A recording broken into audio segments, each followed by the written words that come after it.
Mabuti naman, ikaw kumusta? Kala ko sa Facebook lang makikita ba? Magkakapit bahay lang naman tayo eh. Dito lang naman Kaya- tayo sa Manito. Kumusta? Saan ang biyahe mo? Kahit na, hindi, malaki pa rin Manito ba? Okay lang. Ito, naghintay ng good to cross. Painter ka diba? Ikaw yung nadaanan ko doon? Tumingin ka. Kaya nga eh, sabi. Pagtingin mo, hindi mo narinig yung horn ko? Hindi. Focus ako sa ano eh. Sino Ano? to? Painter din to eh. Si Indiano, si Insan. Ay, yan rin. Ay, nag-aantay ka ng clearing ng... Kagabi, doon lang ako sa may Brighton. Doon ka natulog?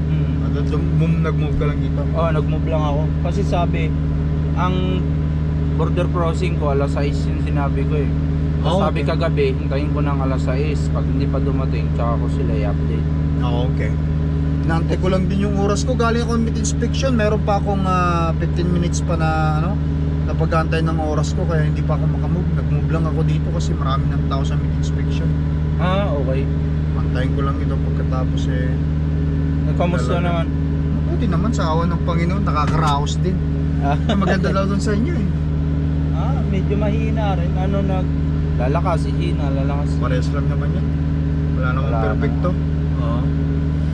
Buti nakaka-survive no? Kaya Owner operator nga, din guys. Ano pangalan mo?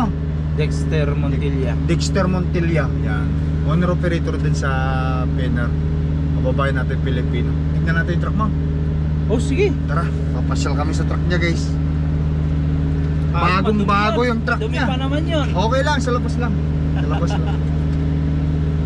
Kababayang owner operator, nagkita-kita sa karsada. Sa ganito lang naman eh. Buhay truck driver. Buhay truck driver. Tara. Repair pala. Repair ban? Repair. Kaya galing nga ako sa galing nga ako sa meat inspection eh. Ba't mahilig ba may inspection? Basta karne, may inspection pag tumawid ka. Kasi papunta ng- fresh meat, no? Oo, pag tumawid ka ng Amerika. Ayan guys, Daming mga truck dito. buti kayo nakakakuha kayo ng mga ganyang klase ng mga placard. Montilla. Hindi, Dexter pinagawa ko yan Montilla. Sa Philippines? Pilipinas. Tapos pinadala ko sa pinsan ko. Nung Yung umuwi rito? kapatid nung Filipino Tracker Pro. Okay. Si Pinsan ko yun eh. Kuya Jess? Pinsan Pinsan ko mo yun. si Kuya Jess? Oo. Shout out kay Kuya Jess. Yes, shout out. Guy, Kamusta? Kuya Jess, kumusta? Ito, Pinsan ko yun. Tapos Dexter. yung kapatid niya pagpunta dito, pinadala ko yan. Dalawa na yan. Kaya nga Ayan yung page, yung yung YouTube ko, Surigao ng Tracker. Sorry, ganon. Yung sticker ni KJC. Nasa baba Sorry, ganon, tracker guys. May YouTube din siya, supportahan natin siya. Surigao ka ba? Surigao. Misis ko Surigao eh. Kababayan ko yun. Sa Aurelio, Dinagat. Sa tawid dagat. Sa kabila kayo no? Sa iba kayo? Ito, bago. Tama yung Bago ba? Doon ako sa kabila? 4 years na. 4 years na, malapit na. Malapit na rin yung mabayaran ng truck niya.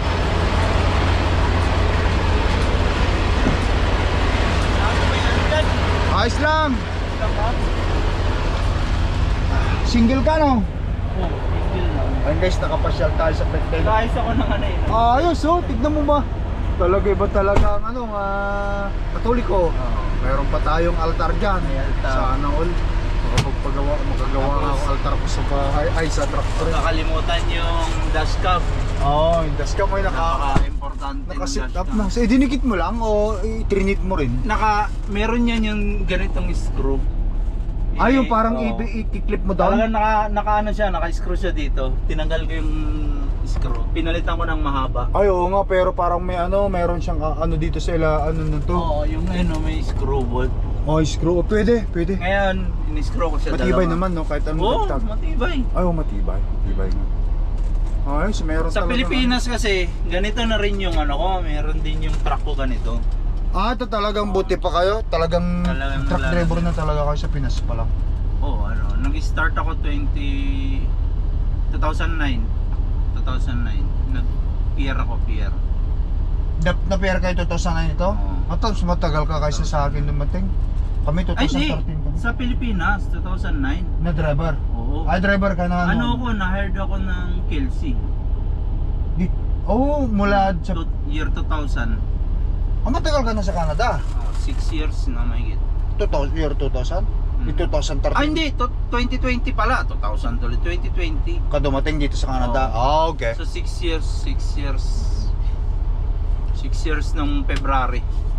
Tapos, nung na-pair ka, nag-owner operator ka na rin. Nung tapos yung kontrata ko doon, nag-try ako owner operator. So, guys proven talaga na kapag gusto nyo pumunta rito sa Canada, walang o yung bang tipong walang skip Oo. the application, yung bang dadaan ka talaga sa procedure. Katulad ni Dexter. Oo, ako, ang Oo. dami. Galing sila hire sila ng Kilse. Ang agency nyo is Mercan. American Oh, Recruitment Canada. Oo. Tapos, sige, sabihin mo. yung process, yung ngayon, ewan ko, mabilis na yata ngayon eh. Yung dati kasi, Marami. inabot ng almost 2 years yung process ng paper ko. Ito, dating Mercan agency siya guys, sa work permit lang tapos yun, ngayon owner operator na. 4 years na yung truck niya, malapit na niyang mabayaran. Kaya sa mga gustong mag-apply at mga nagtatanong, wala kaming ibang may share sa inyo na company na legit na talaga na nagpapaalis, at nakikita ko rin sa vlog ni Kuya Jess yan, is ang Mercan agency lang. Isa siya na magpapatunay na ang Mercan talaga ay nagpapaalis. Galing siya ng Mercan, na-hire siya ng Kilse. Sa mga gustong pumunta ng Canada, i-try nyong mag-apply sa Mercan, kasi yan lang talagang maaari naming may share sa inyong agency. Wala nang iba. Ayaw naming mag-share ng iba kasi hindi proven. Sila kasi guys, proven, gawa nga ng syempre, galing sila ng Kilse, hired sila, direct hire sila dito ng Kilse, galing sila ng Mercan. Galing sila ng Mercan, na hinire sila ng Canada employer ng pangalan ay Kilse.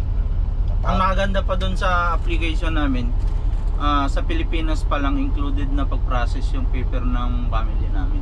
Kasi under sa PR. nomination kami. Matik na Oo. matik. So, included na yung mga papers nila, sinasubmit namin sa Mercan, included yung paper nila, passport, lahat.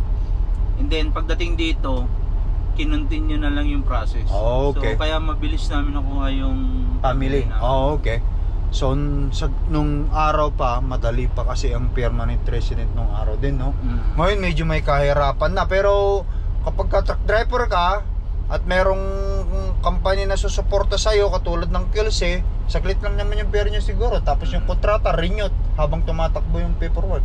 Clear na siya. Lalo na sa province natin, napakaraming opportunity na maging permanent resident talaga doon. Galing ka sa Saskatchewan, no?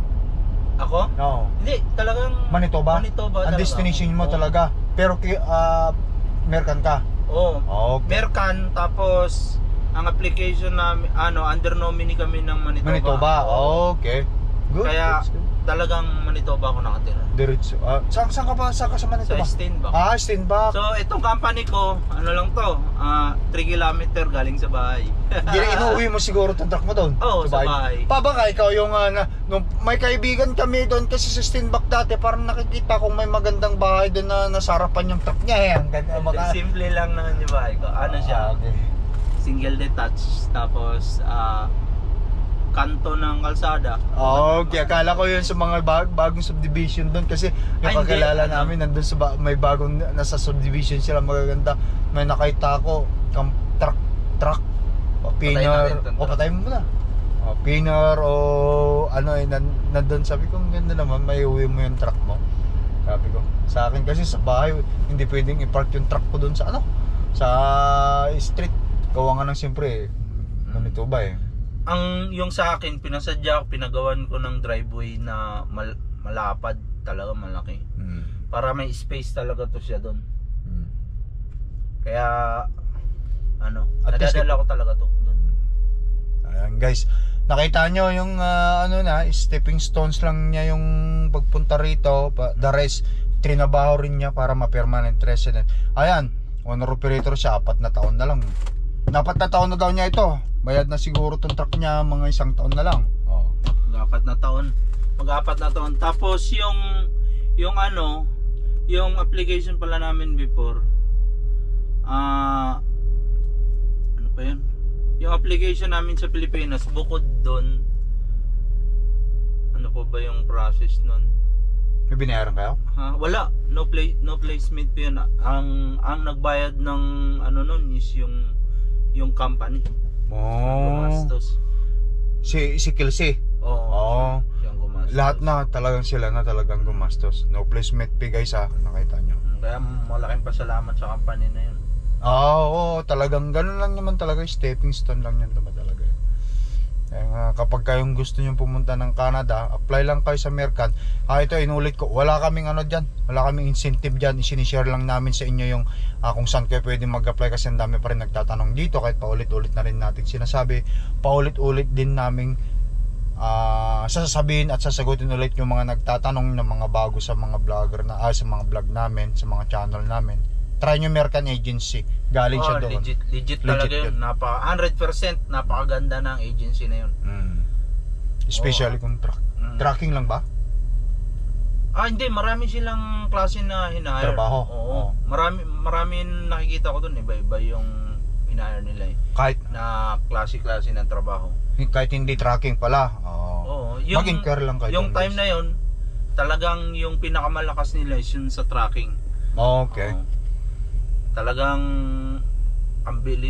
medyo matagal yung process nung time sa amin, kasi siguro baka dahil sa bulto, napakaraming 250 driver yung time na yun eh. Napakaraming talaga nun. Tapos syempre yung process, siguro ngayon medyo okay Puno na yung na. pag-process nila ng papel ngayon. Kasi yung under kami ng yung under nominee nga kami. So may point system kami. Iba yung ano ninyo, no? Kailangan at least 3 years experience sa company. Tapos parang pagpapatong-patungin yun ba? Kasi may IELTS pa kami dati.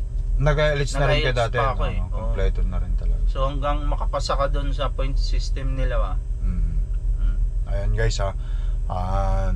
Yun lang ang may share namin sa inyo. Katulad ni kababayan, galing siya ng Pilipinas, apply ng Mercan Agency, tapos nakarating ng Canada na PR. After niya ma-PR, ito owner operator na. Ayan, 4 na taon na lang mabayaran na rin yung truck niya. Sipag at tiyaga lang. Sipag at tiyaga lang. Kapag mayroon kang gustong gawin mo. Tapos kaso walang atrasan yan. Kapag talaga. Walang atrasan, dapat buo yung loob. Kapag nag-apply ka. Tsaka isa pa, dito sa Canada may possibility, talagang the chance is very good, because kung makukuha mo yung pamilya mo, makakasama mo yun dito. ang Nakuha mo ng pamilya mo rito, no? Yun ang pinaka. Anak ka na? 4 years na yung family ko dito. 2 years lang sunod sila eh. See, kita mo. Yun ang isang kagandahan dito. Although ibang mga bansa na pinupuntahan, ewan ko kung mayroon din silang permanent residency, pero kung ako lang ang tatanungin ninyo, at kung may pagkakataon na makarating kayo at may chance kayo makapag-apply ng Canada, sa Canada na, kasi nandito pwede mong makuha talaga yung family mo.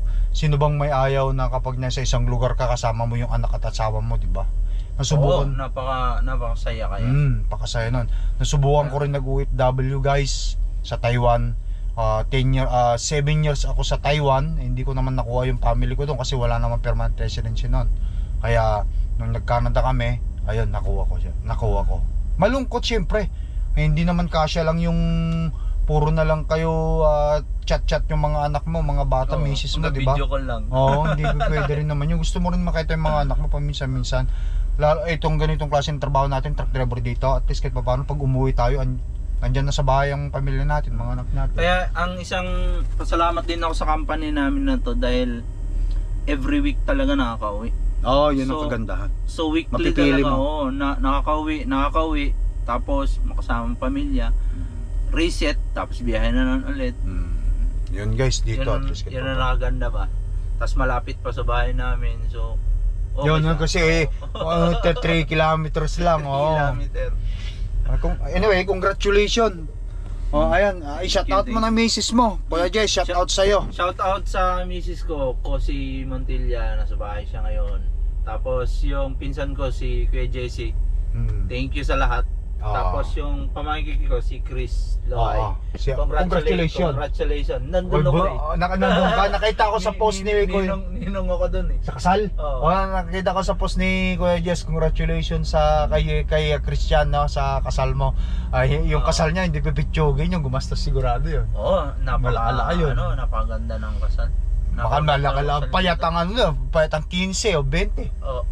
Siguro, Kasi siyempre kasal Malaki dito lang sa ano yun, Canada. maganda yung pagkaka-set up ng kasal. Payat Tinitingnan ako, sabi ko medyo malaki yung budget nito. Oo.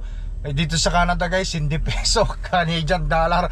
Kung gumastos ka ng 30,000 sa Canadian dollar, convert mo sa peso, almost 1 million Pero, sigurado. Pero yun, believe din ako kay Christian Loay kasi napaka talaga sipag na bata. No, Talagang nakikita ko rin. bilib Nakatrabaho ako ko rin siya dati mga sa diskarte niya. Trappers. Tsaka nag-team kami niyan dati. Nakakasama. Oo. Shout out sa iyo, Christian. Congratulations ulit sa iyong kasal, wedding sa inyo ng misis mo. More blessing to come at endless love for both of you. Ayan, kay Kuya Jess. Pilipino tayo kaya suportahan natin ang kapwa natin Pilipino. Oo. Filipino Tracker Pro. Oh, yan. Tsaka Ano si ito? Lakay. Ayan. May gaganito ba? Oo. Ito guys makita nyo. Sana makita nyo. Ayan. Hindi ito Yan rin yung sticker ni Kuya Jess. Kuya Jess. Ayan. Ito yung number 1 na nagustuhan ko sa kanya. Mayroon siyang May altar. altar ako dyan. Ayan guys, hindi na namin naanin itong vlog namin kasi ako ilalarga na rin kasi inantay ko lang yung 15 minutes para bumalik yung driving ko.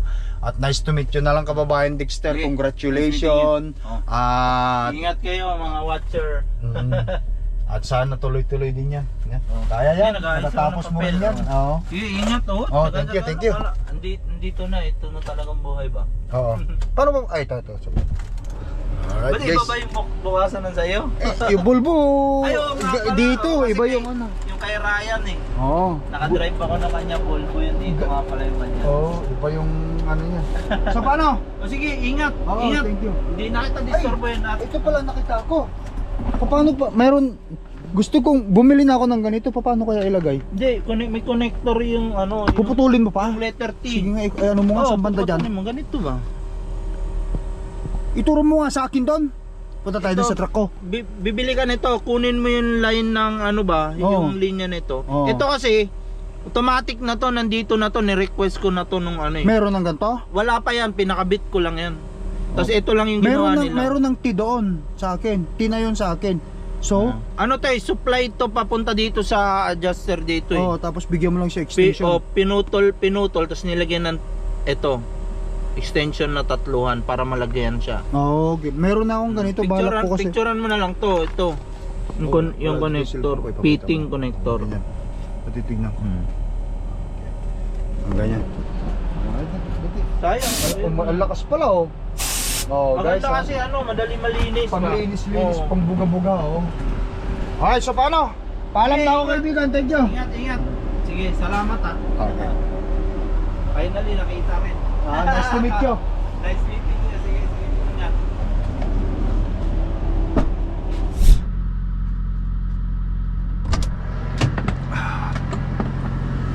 Okay guys, ayan. So, ang galing no? Si kababayan natin Dexter, galing siya sa Mercan Agency sa Pilipinas, apply siya sa Mercan. Hire sila ng ng Kelsey. Ayan. Tapos nagtrabaho siya sa Kelsey, na PR, and then ngayon owner operator na. Yung kagandahan no, kapag may pangarap ka talaga, tulad nga ng sabi niya, sipag at tiyaga lang guys daw ang puhunan, which is yun naman talaga. Masisipag tayong mga Pilipino eh. Ngayon sa mga kababayan natin mga Pilipino na nagtatanong kung saan talaga mag-apply papunta Canada, wala kaming may sasuggest. Wala akong may sasuggest, hindi man ako galing sa Mercan Agency, Pero base sa mga nakakapanayam natin na interview nating mga kababayan nating Pilipino, ang American agency talaga ang legit na nagpapaalis. At nakikita ko rin sa mga vlog ni Kuya Jess. Guys, hanapin nyo na lang yan. Inulit ko, ito tulong lang, nagbibigay lang kami ng information sa inyo. Wala kaming incentive galing sa sa American agency. Yan lang ang masasabi namin sa inyo. Ayan, at para sa iyo, Dexter, good luck at ingat ka lagi sa biyahe mo. Ayan, malapit mo na matapos din yung truck mo. Magpo 4 years na. So kung 5 years yun, sa kalating taon na matatapos mo. Ingat lang, tiyaga lang, ganyan, alaga lang sa truck natin, maintenance lang. Number 1 lang naman yun yung pagrasa, kasi laging tumatakbo, kailangan nagagrasahan yan.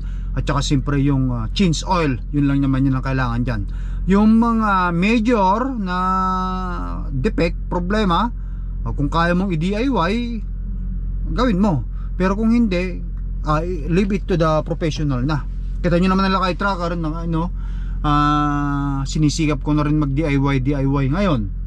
Sabi nga ni John De La Torre, sabi ni Captain John, yung mentor ko sa Cisco dati, na siya ang driver ko, ako pahinante.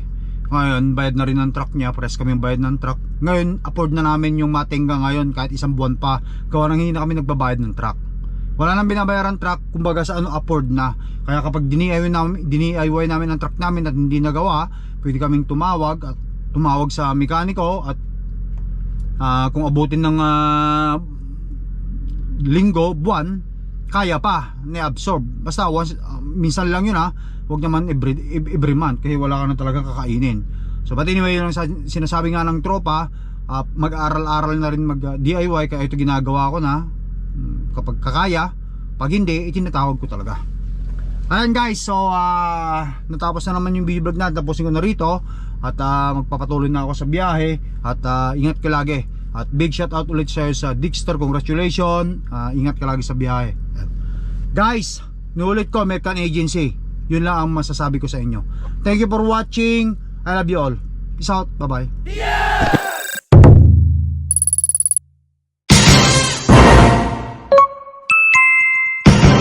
Lakay Trucker.